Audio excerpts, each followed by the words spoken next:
Is co-living the newest way to solve the affordable housing crisis? Or is it just another scheme from greedy landlords to get more money out of the tenants? Let's find out.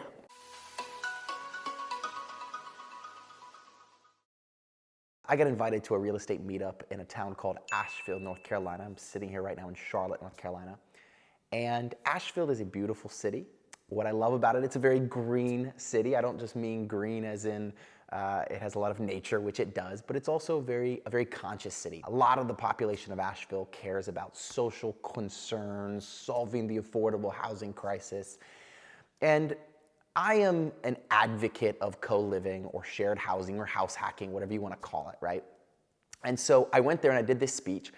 And most of the time, I'm talking to investors. And when I'm talking to investors, I'm usually talking about co-living as an opportunity for them to actually make money in real estate, which is getting more and more tough with rising interest rates and with the prices of real estate. It's more difficult to use real estate to get the returns that you once were able to get. Anybody in real estate knows this. It's been tough, so we've got to look for some new strategies. But there's also another side to co-living that I don't talk about as much, but it's something that's near and dear to my heart. And this little experience that I'm telling you about woke me up to the idea that I should probably be talking about the other side of it more.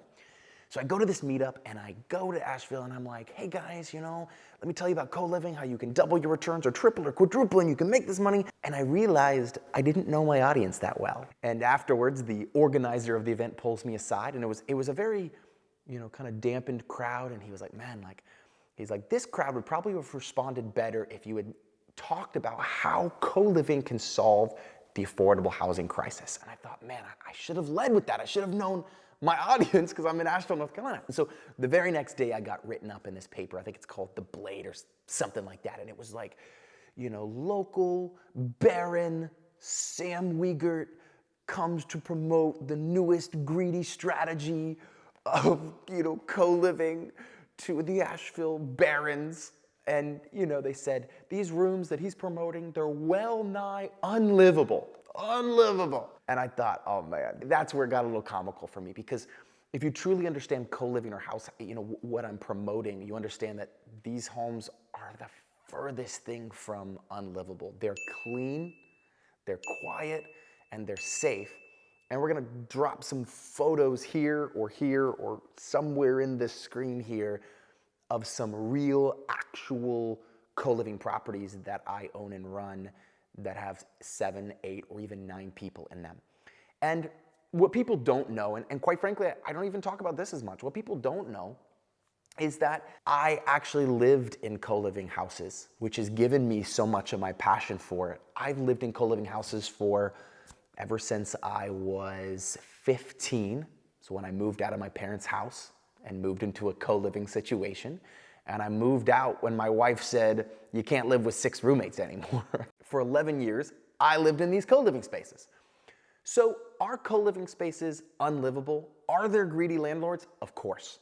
Are some co-living spaces beaten down, just like any apartment or any rental at all can become that if the landlord doesn't take care of it. But what we love about co-living is really just 3 things. It provides an ability for anybody that's out there to live in a space and pay 1 monthly fee, and everything's included. So your internet's included, your electric's included, your water's included, and it's safe in addition to that, right? So you're gonna have private locks on your doors, right? This is one of the things that I implemented because I felt like, hey, if I'm gonna live with 5 or 6 or 7 or 8 or 9 people, I wanna make sure that I'm feeling good. So I put an electronic keypad on the doors. And from the pictures you saw earlier, you have to keep them clean.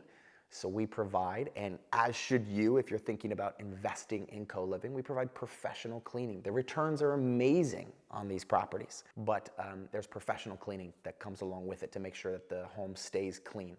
And then, of course, we have very strict house rules of what is allowed in the house, how many overnight guests people can have, so that it's also quiet. And so if you have a co-living house that is safe and it's clean and it's quiet, then you have the furthest thing from a unlivable co-living place. You have a place that people can pay to stay in that feels good to them every single day. And that is the community that we're trying to build. Not only do we provide clean, quiet, and safe, but we provide education, something we call the Thrive Journal that we give to all of our new members that join our co-living spaces. So knowing all of these different things, I thought the comment about them being unlivable was obviously someone who's never walked through one of our co-living spaces.